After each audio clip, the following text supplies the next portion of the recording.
FMC Fast Chat takes you inside the news so you can be in the know in 30 minutes. Hosted by Fair Media Council CEO and Executive Director Jaci Clement, Fast Chat features notables in news, media, and business. Welcome back to FMC Fast Chat. This is Jaci Clement.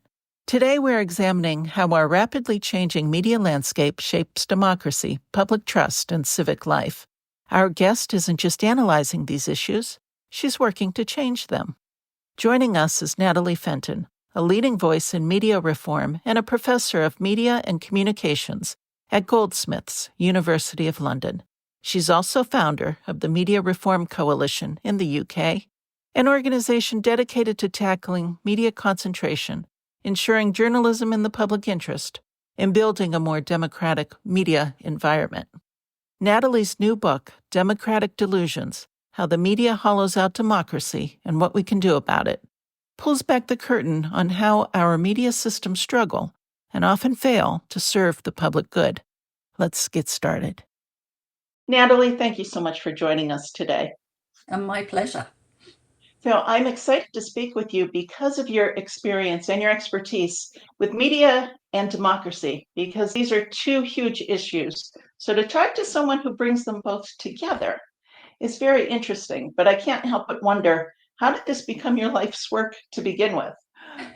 Well, there's a long history that goes behind, of course, the demise of what we might think of as democracy and the role of the media in that particular downfall.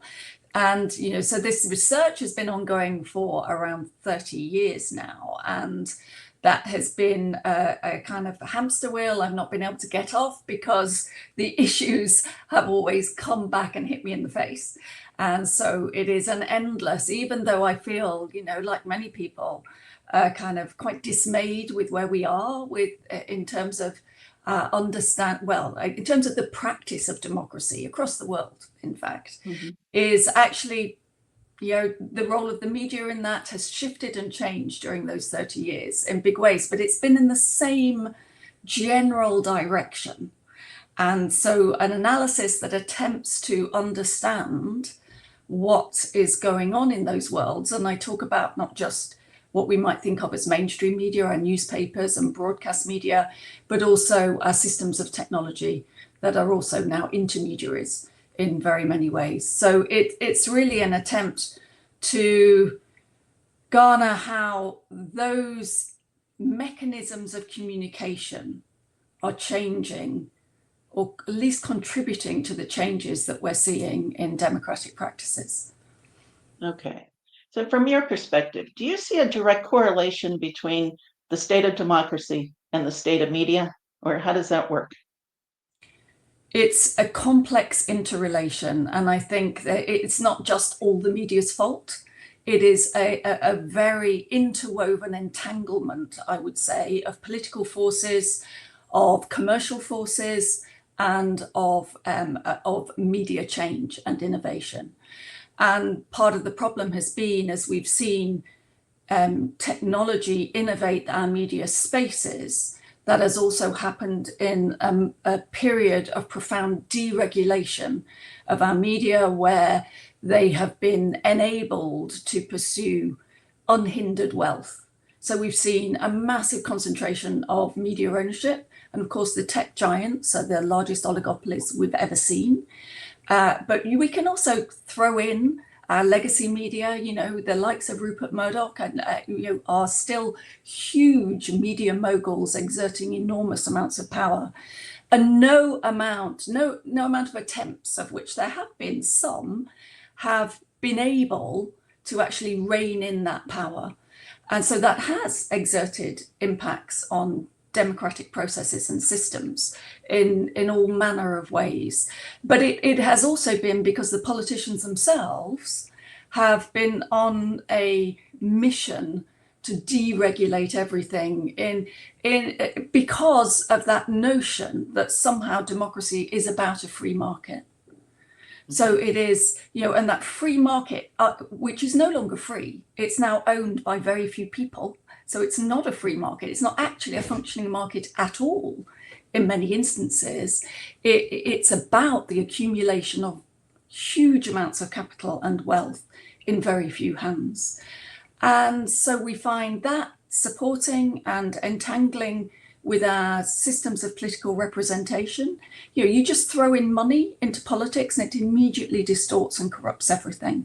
So you can see how, just how much this has happened in recent times in the US. Need I mention Elon Musk and the vast amounts of money he poured into the Republican campaign, millions and millions and millions of dollars in order to support a particular political direction that will support his own business interests in particular ways. So it is, these are the ways in which, we suddenly have the richest man in the world using his systems of communication as a mouthpiece for a particular political party. And suddenly, why are we surprised that liberal democracy falls apart? Okay. All right. So take me back to the beginning, though. What do you think is the biggest factor here? Is it because of the rise of technology and how that's impacted media, whether it's news media or the newer digital landscape? I think we can go before the impact of new technology. There was, commercialism has engulfed our news media way before new technology came along. So, and we have known for a long time that the problems with the endless pursuit of ever greater profits has had on the representation of news as being a plural and open landscape. If profit is your motive, then you're not driven by the public interest. You're driven about, ever greater sales, and whether that's clickbait online or whether that's pushing sensationalist news stories in broadcast or print media, that the outcome is the same. I think what we've had with new technology coming on board is a complete shift in the ways in which newspapers are able to make their money. So with the movement from classified advertising, once a really major part of the business models of our newspapers, into online spaces, their business models fell apart. And they've been kind of chasing their tails ever since, trying to find ways of monetizing their business. And so the kind of lure of clickbait has been a real driving force. So whereas we used to say, oh, they run after sound bites and celebrity politicians, now we have clickbait also providing the engine for that drive. So it's and that's very hard to row back from when you are. So commercialism really is the biggest problem. If you have a news media that is largely for profit, then when that profit is challenged, that profit margin is challenged, then you'll go to the lowest common denominator in order to keep that profit, in order to keep that money flow coming through. And we know that online now is, those clicks are driven by, kind of often deeply polarized and reactionary debates. Mm. And that's where we're seeing our news media run to, because that's what is, it is driving the clicks that will give them the meager return on their advertising compared to what they once had. So it's a lose-lose situation, actually, in those circumstances. But it's driven by, what, in many ways, why would we expect a news that is driven as a business to ever support democracy? Right. We can see that it just doesn't function in that way. If we think it's crucial to democracy, we should think of it, in my mind, in the same way as any other public utility. If it's crucial, it should be the same as, we support education. Education is about, knowledge and understanding. So is our news media. So if we allow that to be dominated by a profit motive, we'll end up in a mess, which is where we are now. Listening to you talk, I'm old enough. I grew up in the newspaper business when our problem was we had too much money. But the bread and butter behind it all was the classified section. Yeah. And that also was a great indicator of the basic economy. As if you had a healthy classified section, you had a healthy economy because people were buying and selling. So it's kind of amazing when you think about how that was such a simplistic kind of metric on how we were all doing in a state of democracy. And as you talk, I can't help but also wonder, though, so much of media now is owned by venture capitalists. Yeah. So I don't see that changing anytime soon in terms of the profit motive. No, I mean, the changing it is really deeply problematic, particularly in a US context, right? Where this is, in the UK, we have a much stronger and more vibrant public service broadcasting sector, which enables a slightly different type of news culture and environment to grow. But in the US, you don't have that. And Right. So this is, you're in a situation where actually the media is being utterly engulfed by commercialism. And, we know from plentiful research in the field of media and communications that is problematic, deeply problematic for people's grasp of what's going on, their understanding of the world around them, and their tolerance and knowledge of others. So it is, it's a really huge problem. And one of the things we need to think much more carefully about, and the US needs to think much more carefully about, is if we carry on down this road, where we have a kind of tragic loss of all forms of accountable knowledge. Really, the only mechanism of accountability is profit. So, and when that is the overriding factor, we really are on a rapid downhill trajectory in terms of democracy. I'm kind of wondering as you talk, because we're also, some people call it the post-truth era. How did we become so afraid of information? Well, it's really problematic when you have a particularly an online environment where apparently we've never had so much information ever before at our fingertips, but actually nobody knows where to go to get so-called trusted information. And there's a chapter in my latest book on trust, which says this isn't just a problem of news media, it's in fact a demise of trust in our politicians and very many figures of authority, because they've not seemed to be serving democracy well. And when those two become ever more entangled, so when we see, the likes of our news media cozying up to certain politicians, we see our politicians afraid of regulating media in certain ways, or the likes of Donald Trump refusing to acknowledge the relevance of any news media that doesn't support him. Right. Then we have, why would anybody trust anything? So it is a collapse of trust more generally, which has something to do with the relationship between, general people on the ground and their understanding that elites are getting away with it.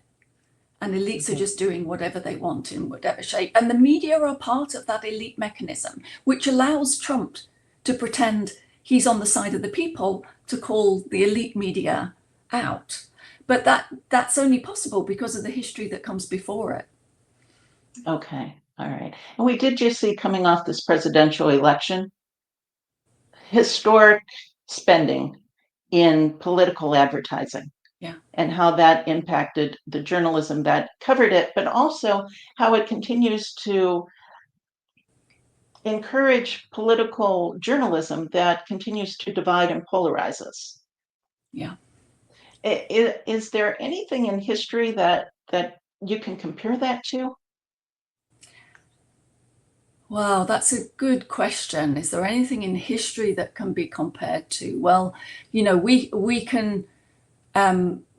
Propaganda has a very long history. So, we can, and propaganda is essentially about peddling a message that is severely one-sided and has vested interests at its heart. And so we are seeing really contemporary propaganda in many of these forms at play. And I think, many scholars are returning to the study of propaganda to try and understand the current moment. And propaganda, of course, is about, that kind of peddling a delusion, even when, actually, it's not real, which is why I call the book Democratic Delusions. This is about saying, we know this is not real, but it suits our benefits to peddle it as being legitimate and forceful. And the more we do that, the more we'll be able to convince people that there's some legitimacy to it in certain forms. So, you can go back to fascism and talk about propaganda of that era and see some very traits that are very reminiscent of what we're experiencing right now. Because where do people go to really establish what they can, where do you go for your most trusted information? People used to say, I don't trust anyone but my closest group of friends. If your closest group of friends are now, a group of unknowns on the dark web, that's clearly deeply problematic. And that is often where we're finding ourselves right now.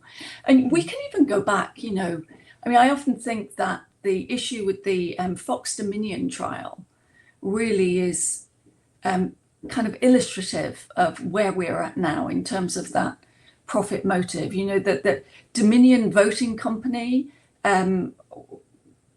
tried to take Fox to court on defamation counts for saying that they had peddled that they had rigged the election in particular ways. Now, and in that process, during those court proceedings, it came out that actually Fox were very aware that this was probably untrue, but they were willing to literally broadcast that story because they were worried that their ratings were going down, because they weren't taking that very populist view that certain other news channels had been willing to go with.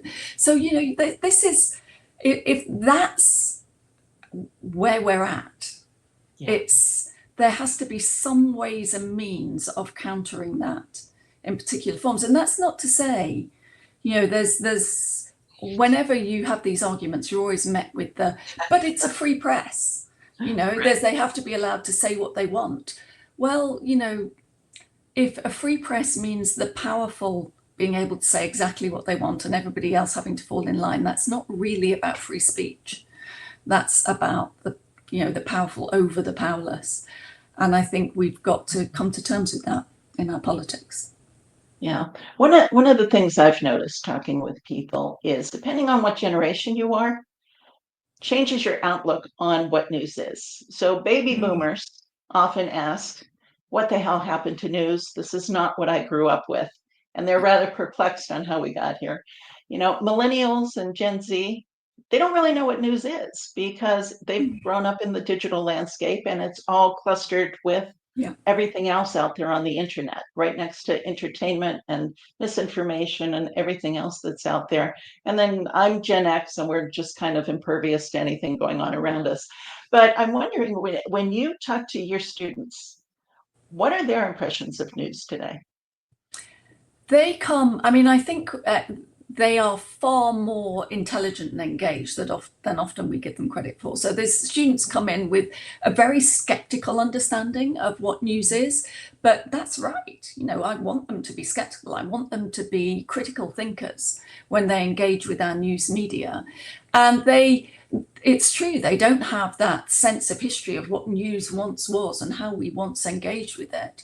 But I'm grateful for that, to be honest. And what I'm encouraged by is their desire to go out there and try and think about how news could be different and what is required for a news ecology that could actually begin to have more legitimacy in terms of being, kind of ethically produced news at high standards in a manner which would enable that news organization to be held to account readily.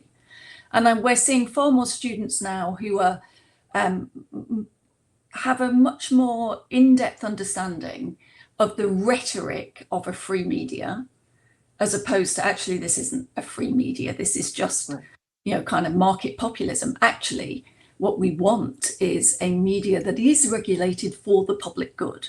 We want somebody who is, you know, a government who is willing to say our news media are vital to democracy, and because of that, they need protecting beyond a First Amendment of free speech. That does something, but actually it doesn't regulate news media for the public good. We need something that actually prevents concentration of media ownership as well. We need something that enables not-for-profit alternative forms of news ownership to thrive.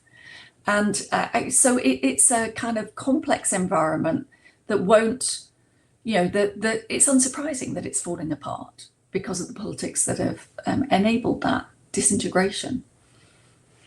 That's happened over generations. We've watched the ownership cap limits being raised. We've watched the ban on cross ownership being eliminated. So the concentration did become huge, but also driving the concentration was the profit motive. Yeah. But now that we don't really have a business model, how do we even fathom having an accountable media when they can't even figure out how they're surviving and how they can survive without being accountable to the almighty dollar? Yeah, again, it's a really good question, but it's a moment of possibility, right? Okay. So if we say actually one of the things that has led us to this place has been unfettered capitalism. So, you know, literally the accumulation of huge wealth in very few hands. If we say, well, that's not worked, it's not worked for our news media, so what do we need to do? Well, we need to rein it in, and we need to think about news media as being, you know, paying journalists and being profitable to an extent, but not being driven by, you know, hedge funds and venture capitalists. We need it to actually profit, to be returned to the journalistic endeavor, to grow and develop a much stronger and vibrant journalistic culture. It's part of that problem is that money doesn't go back into journalism. It's, you know, it's hived off and goes into the hands of very few. So what we need is to go back to basics, actually, and to really see journalism as rooted in communities and as being vital to democratic well-being. And I'm not, you know, I actually think it would be really beneficial to have also a funding stream that was, you know, were public funding streams that news organizations could apply for to be subsidized by if they met certain criteria. Okay. So if they could guarantee they're operating in the public interest, they can guarantee they're functioning with a high quality ethical standards of journalism, then they should be able to apply for some forms of government subsidy that will enable the government, no interference whatsoever, enabling those organizations to function well without the endless fear of the financial bottom falling out of that organization. Okay. Do you see any kind of movement anywhere in the world towards improving where we are with the state of media? Are there any bright spots? There are some bright spots around. I mean, any regulation trying to prevent concentration of ownership has failed. So there is, we can look to Greece and Germany where there's been a little bit of success around that, but not a lot, you know, it's very minimal. What we are seeing, however, in many places is the kind of a huge growth of a more communal grassroots forms of journalism that are starting out as saying, we want to be democratic media for democracy. So these are often locally based. They are working in very close proximity to the communities they're serving. They are being run democratically and governed democratically. So they're audience, the people they're speaking to, has a direct say in their advertising policy, their editorial policies, the sorts of things they need to see this news organization doing to improve their communities. So what they're doing is they're not just seeking to hold power to account, but in many instances, these organizations are addressing powerlessness. And I think that's a key change that we need to see. In addressing powerlessness, they are building trust in those communities, as these are organizations that are actually working for us, not against us. So they are growing this intradependency. I don't think there's ever been a thing, such a thing as independent news, but we always say that's at the nirvana. We all need independent news of integrity. That's never existed. News has always been relational. It always exists in relations of power, and we need to recognize that, understand it, and manage it better. And I think this notion of, actually communities coming together and saying, a great example in the UK is an organisation called the Bristol Cable, which runs on that basis. We also have another brilliant example called the Govanhill Magazine in Scotland, which works with it's set up in a news hub in the centre of the city, where it invites people of the local city to come in and tell them the issues. It works with them to do journalism. It is premised on the basis of kind of communicative justice. So it's not, it's kind of abandoned that idea of all news has to be objective. It's saying, no, we need to work with communities to deliver social change. And there's examples of that in the US as well, where these are happening at a grassroots level. And I think they're the organizations that I think are the most interesting and exciting, because they are genuinely trying to do the job of a fourth estate. They're genuinely trying to understand what's going on out there and to hold organizations to account whilst addressing power imbalances that exist in society. And that's a shift that would really enliven news and journalism. Yeah, I think it would bring back the spirit of what news used to be. Exactly. Before it was beaten down into survival mode.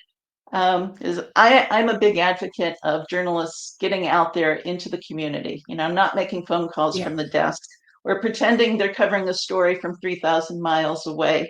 But all of it sort of leads me back to, I kind of visualize the newsroom of today as being set inside a public library. Me too. Right? Yeah. Where you're interacting with, I'll call them real people, not to confuse them with journalists, because I think a lot of the issues that we're seeing with journalism is journalists sitting around in a room, manufacturing ideas, reiterating the ideas to each other. And in their mind, they just second sourced something. So now they have enough to go on to create a story. So really the grassroots element of it, how do we encourage that? Yeah, I mean, it's so interesting that you talk about that, because I've had exactly the same image in my mind of a public library operating as a space, as a news hub where people can come in, they'll say, I'm concerned about this particular issue. They are engaged and trained to kind of investigate that with somebody within that news hub, a trained journalist. They're then, but that has to function on the ground, which is kind of non-competitive. So it's not like, we've got a scoop here and this is, we need our scoops to maintain our competitive edge. It's about saying, this is, a great wrong is being done here. How can we right it? And that's the first issue. That's the first dynamic that comes to mind, rather than this is going to push a few papers or, get a few clicks. So it is we've got to change the notion of how people engage with that news media, so that it's not about endlessly going online. And I do think that change will come, because people are hugely dissatisfied with the news that they are finding in those online spaces. And people want what I call a kind of substantive relationality. People want relationships that mean something to them. Yes. And they want this by, kind of human interaction. They don't just want it in an online space which is endlessly failing them. So if there were organizations, which is very much like the Govern Hill magazine, set up on that basis, is we're here to serve you and to work with you to really understand what's going on and then seek to change it.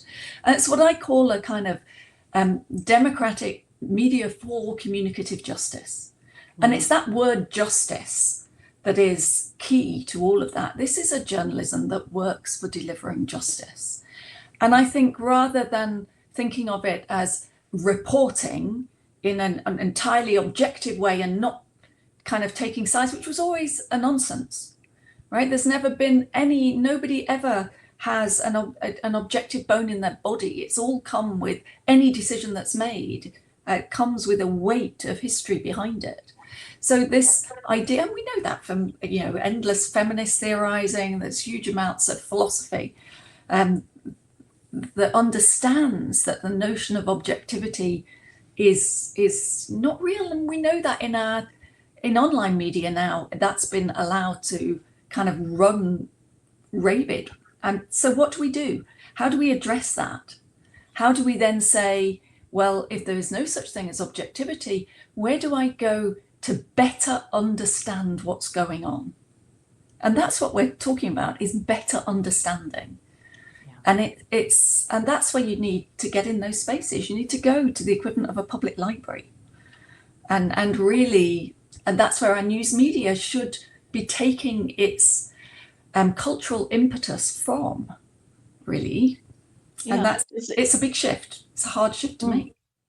But even if you just look at your standard research librarian, they're doing more journalism work than journalists do today, because they're trained in how to research and how to ferret out facts. Exactly. Where we don't have a standard for that, and so much with the cutbacks, with the economy of journalism has been, let's hire someone young, we throw them out there, it's baptism by fire. You're just supposed to know how to cover a story. And we know that's not true. Yeah. And then there's the huge danger of AI, of course, thrown into that. So, it must be the same in the US. Here in the UK, we're seeing more and more adverts for AI-powered journalism. And it is, my anxiety with that is what we used to call churnalism, as people being in an environment where they're willing just to churn out press releases instead of actually doing journalism on the ground, is going to be kind of journalism on steroids with AI, where simply the material that's out there is endlessly regurgitated at the click of a button. And nobody has any idea whether that was AI powered or not. And that is already there. Then what does that mean for this thing called accuracy even, let alone truth? How do we know then? And that's going to be, that's going to cause have huge social consequences, and that will drive people back to other ways of knowing, and will go back, I think, to old-fashioned forms of understanding and knowledge brokering. Okay, we actually need to wrap up. So I'm wondering if you can leave us with a tip or two for the average person who's out there just trying to figure this out at home. What do you tell parents? What do you tell parents to tell their kids about interacting with media today? I think be as skeptical and be as critical as you possibly can. And that means not just being critical about your news media, but being a kind of engaged critique of all things political and media related. So you can't do one without the other. And I don't just mean having a knee-jerk anti-response. That's not what I'm talking about. I'm talking about being critical as a means of seeking to understand what's going on. So you need to take in as many different sources from places that have you can trace back where that knowledge has come from. So anything which don't take anything as a given.